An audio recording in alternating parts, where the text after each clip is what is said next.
पाठ 5 हार की जीत। माँ को अपने बेटे और किसान को अपने लहलहाते खेत देखकर जो आनंद आता है, वही आनंद बाबा भारती को अपना घोड़ा देखकर आता था। भगवत भजन से जो समय बचता वह घोड़े को अर्पण हो जाता।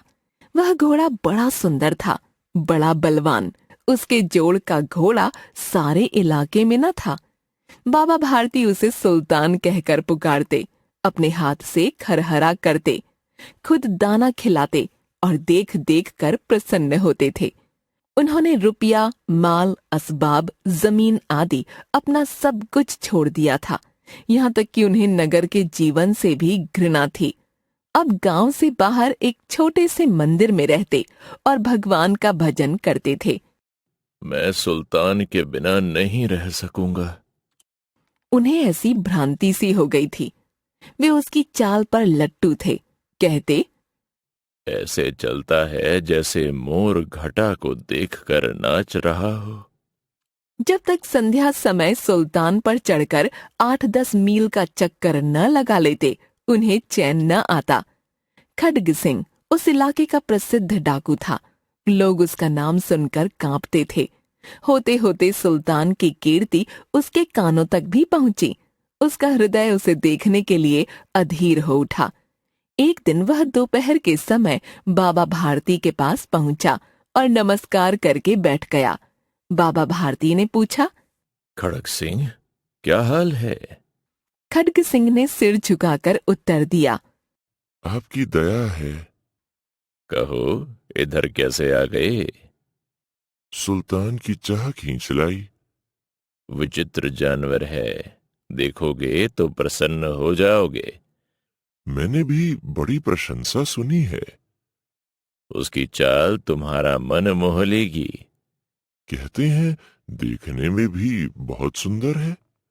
क्या कहना, जो उसे एक बार देख लेता है उसके हृदय पर उसकी छवि अंकित हो जाती है। बहुत दिनों से अभिलाषा थी, आज उपस्थित हो सका हूँ। बाबा भारती और खड्ग सिंह दोनों अस्तबल में पहुंचे। बाबा ने घोड़ा दिखाया घमंड से। खड्ग सिंह ने घोड़ा देखा आश्चर्य से। उसने सैकड़ों घोड़े देखे थे, परंतु ऐसा बांका घोड़ा उसकी आंखों से कभी न गुजरा था। सोचने लगा, भाग्य की बात है, ऐसा घोड़ा खड़ग सिंह के पास होना चाहिए था। इस साधु को ऐसी चीजों से क्या लाभ। कुछ देर तक आश्चर्य से चुपचाप खड़ा रहा। इसके पश्चात उसके हृदय में हलचल होने लगी। बालकों की सी अधीरता से बोला, परंतु बाबा जी, इसकी चाल न देखी तो क्या। बाबा भारती भी मनुष्य ही थे। अपनी चीज की प्रशंसा दूसरे के मुख से सुनने के लिए उनका हृदय भी अधीर हो गया। घोड़े को खोलकर बाहर लाए और उसकी पीठ पर हाथ फेरने लगे। एकाएक उचक कर सवार हो गए। घोड़ा हवा से बातें करने लगा। उसकी चाल को देखकर खड्ग सिंह के हृदय पर सांप लौट गया। वह डाकू था और जो वस्तु उसे पसंद आ जाए उस पर वह अपना अधिकार समझता था। उसके पास बाहुबल था, आदमी थे और बेरहमी थी।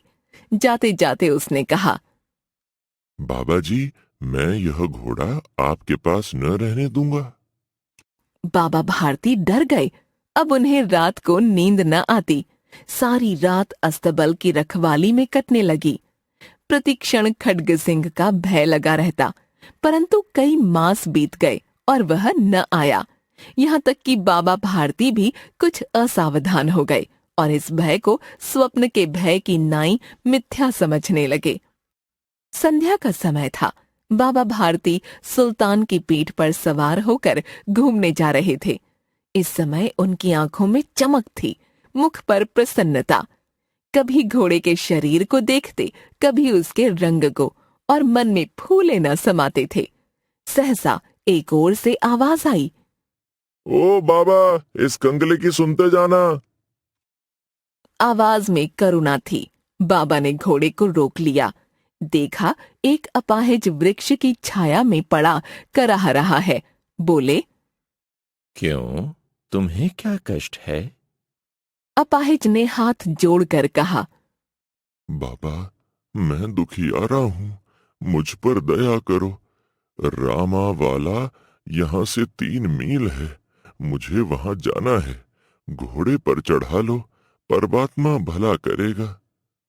वहां तुम्हारा कौन है? दुर्गादत्त वैद्य नाम आपने सुना होगा, मैं उनका सौतेला भाई हूँ। बाबा भारती ने घोड़े से उतरकर अपाहिज को घोड़े पर सवार किया और स्वयं उसकी लगाम पकड़कर धीरे धीरे चलने लगे। सहसा उन्हें एक झटका सा लगा और लगाम हाथ से छूट गई।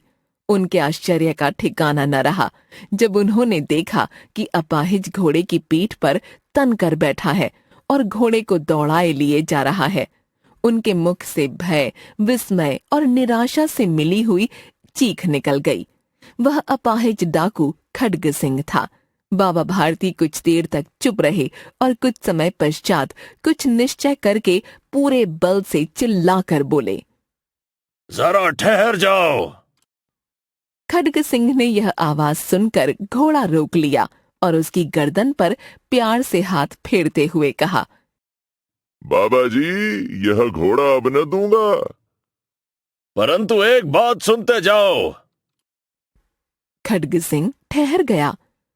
बाबा भारती ने निकट जाकर उसकी ओर ऐसी आंखों से देखा जैसे बकरा कसाई की ओर देखता है और कहा, यह घोड़ा तुम्हारा हो चुका है।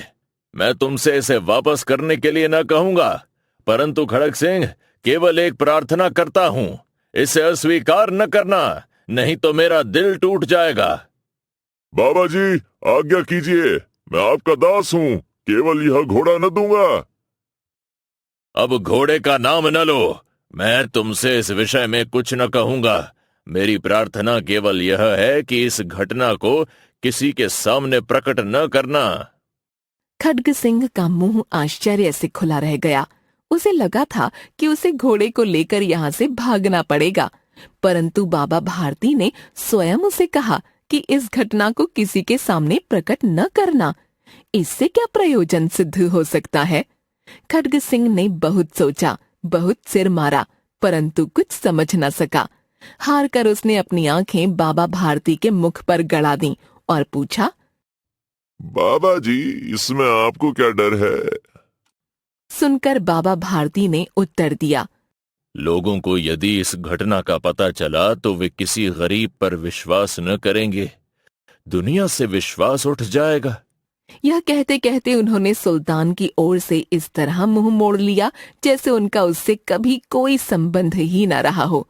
बाबा भारती चले गए, परंतु उनके शब्द खड्ग सिंह के कानों में उसी प्रकार गूंज रहे थे। सोचता था, कैसे ऊंचे विचार हैं, कैसा पवित्र भाव है। उन्हें इस घोड़े से प्रेम था, इसे देखकर उनका मुख फूल की नाई खिल जाता था। कहते थे, इसके बिना मैं रह न सकूंगा। इसकी रखवाली में वे कई रात सोए नहीं। भजन भक्ति न कर रखवाली करते रहे, परंतु आज उनके मुख पर दुख की रेखा तक दिखाई न पड़ती थी। उन्हें केवल वो ख्याल था कि कहीं लोग गरीबों पर विश्वास करना न छोड़ दें। रात के अंधेरे में खड्ग सिंह बाबा भारती के मंदिर में पहुंचा। चारों ओर सन्नाटा था। आकाश में तारे टिमटिमा रहे थे। थोड़ी दूर पर गांवों के कुत्ते भौंक रहे थे। मंदिर के अंदर कोई शब्द सुनाई न देता था। खड्ग सिंह सुल्तान की बाग पकड़े हुए था। वह धीरे धीरे अस्तबल के फाटक पर पहुंचा। फाटक खुला पड़ा था। किसी समय वहां बाबा भारती स्वयं लाठी लेकर पहरा देते थे, किंतु आज उन्हें किसी चोरी, किसी डाके का भय न था। खड्ग सिंह ने आगे बढ़कर सुल्तान को उसके स्थान पर बांध दिया और बाहर निकलकर सावधानी से फाटक बंद कर दिया। इस समय उसकी आंखों में पश्चाताप के आंसू थे। रात्रि का तीसरा पहर बीत चुका था। चौथा पहर आरंभ होते ही बाबा भारती ने अपनी कुटिया से बाहर निकल ठंडे जल से स्नान किया। उसके पश्चात इस प्रकार जैसे कोई स्वप्न में चल रहा हो, उनके पांव अस्तबल की ओर बढ़े, परंतु फाटक पर पहुंचकर उनको अपनी भूल प्रतीत हुई। साथ ही घोर निराशा ने पांव को मन मन भर का भारी बना दिया। वे वहीं रुक गए।